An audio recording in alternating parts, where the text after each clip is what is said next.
रोशन की हत्या में जो भी इन्वॉल्व होगा, कोई राजनीति नहीं होगी, कोई एसपी की यहां मेरी बेटी नहीं जाएगी, लड़ाई हम लड़ेंगे। हम इतना कमजोर नहीं है कि हम अपने परिवार को किसी के सहारे छोड़ दें।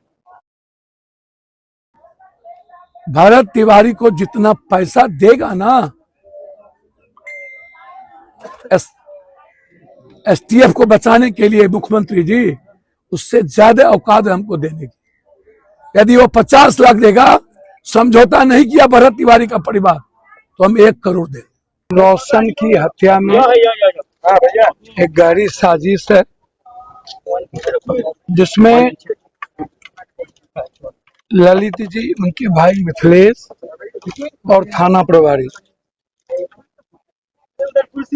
तीनों के मिली भगत से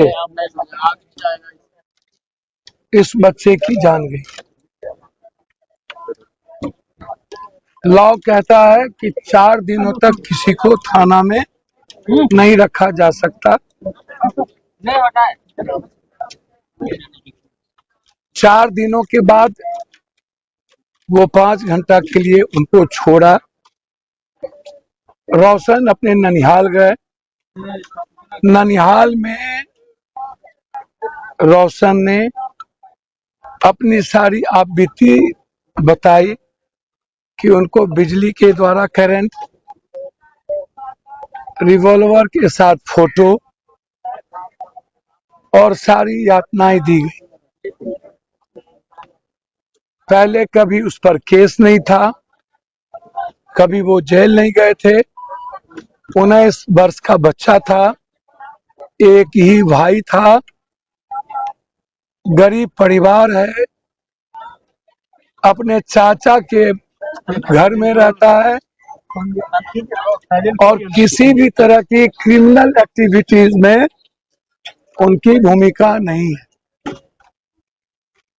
फिर जो उनके हाथ बंधे हैं, उनके दोनों हाथ पर बिजली का करंट लगा है, पीठ पूरा सूजा हुआ है। आत्महत्या सिर्फ गले पर पड़ता है, रीढ़ पर पड़ता है, वो पूरे बॉडी पर नहीं पड़ता।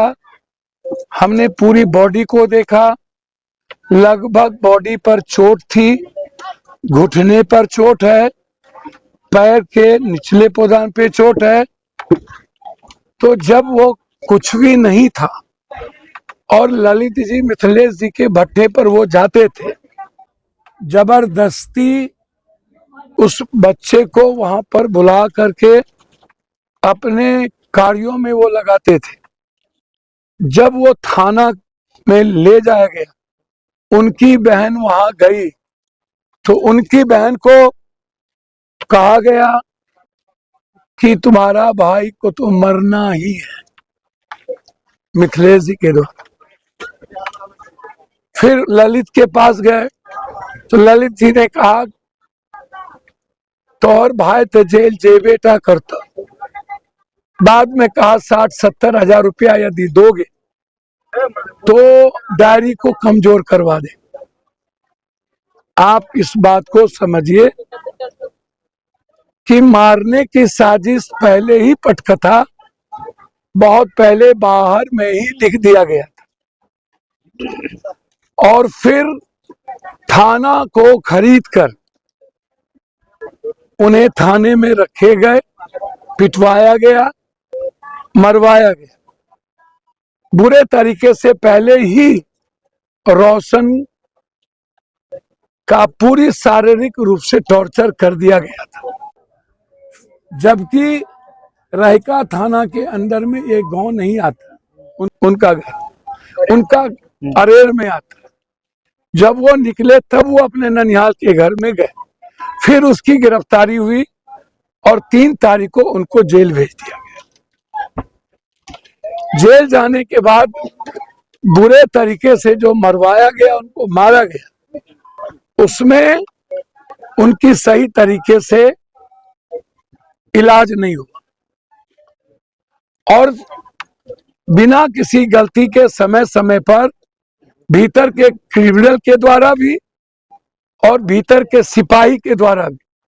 फिर वही लोग जो थाना में ले गए वहां पर उनको पिटवाया गया, क्रिमिनल भी पीटा, 19 साल के बच्चे होने का टॉर्चर भी किया और गलत तरीके से सिपाही भी टॉर्चर किया।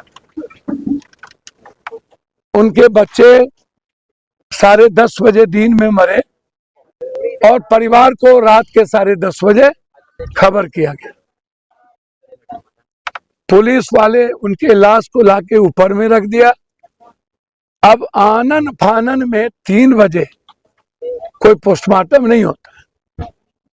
रात में पोस्टमार्टम बिना किसी कोई नेपाल और भारत का वार तो नहीं हो गया था, या कोई थाना घेर के जलाने की बात नहीं थी। तो फिर 3 बजे रात में पोस्टमार्टम का क्या मतलब था बिना मेडिकल बोर्ड के? जब इतनी बड़ी घटना घटी तो आप मेडिकल बोर्ड बैठा रहते। मैं तो पूरा मेडिकल बोर्ड का मैं मांग करता हूं और हाईकोर्ट के नेतृत्व में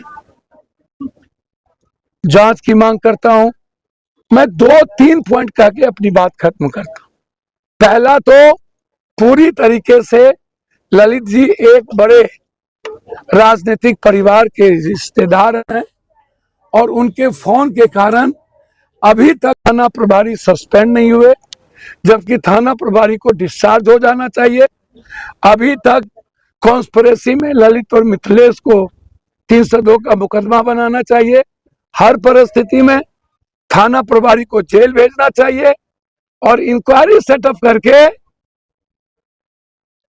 उस जेल के भीतर जो जमदार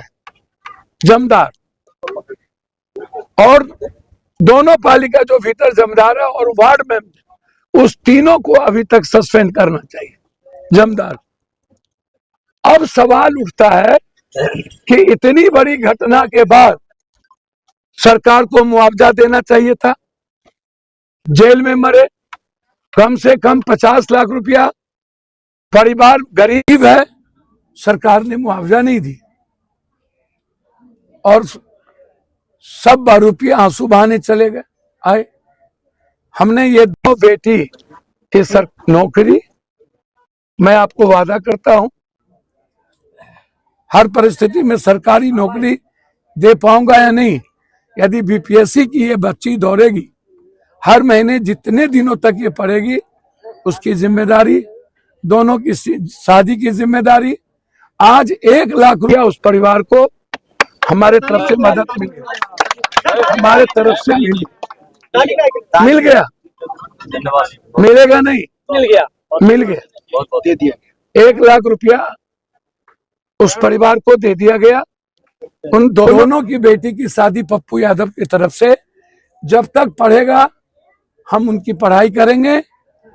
साथ साथ हम 1 सप्ताह के अंदर यदि एसपी साहब और डीआईजी साहब सस्पेंड नहीं की तो हम हाईकोर्ट इस राजनीतिक परिवार के खिलाफ, ललित मिथिलेश थाना प्रभारी जेल के खिलाफ जो जो इस साजिश में है उसका सीसीटीवी फुटेज, लगातार थाना प्रभारी और ललित जी का मोबाइल का लोकेशन, मिथिलेश के मोबाइल का लोकेशन, मिथिलेश और ललित और थाना प्रभारी का कॉल डिटेल का हम जांच करेंगे। कौन कौन लोग इसमें इन्वॉल्व हैं।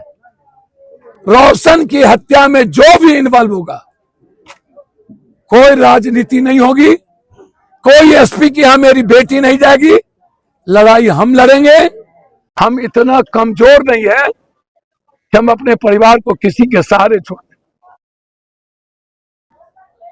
भरत तिवारी को जितना पैसा देगा ना एसटीएफ को बचाने के लिए मुख्यमंत्री जी, उससे ज्यादा औकात है हमको देने की। यदि वो 50 लाख देगा, समझौता नहीं किया भरत तिवारी का परिवार, तो हम 1 करोड़ दें। जब हम दुनिया को दे सकते हैं तो इस परिवार के लिए कुछ भी कर सकते हैं। इसलिए आप बेफिक्र रहिए। 1 सप्ताह के अंदर हाई कोर्ट में इन केस के खिलाफ मैं जाऊंगा। धन्यवाद।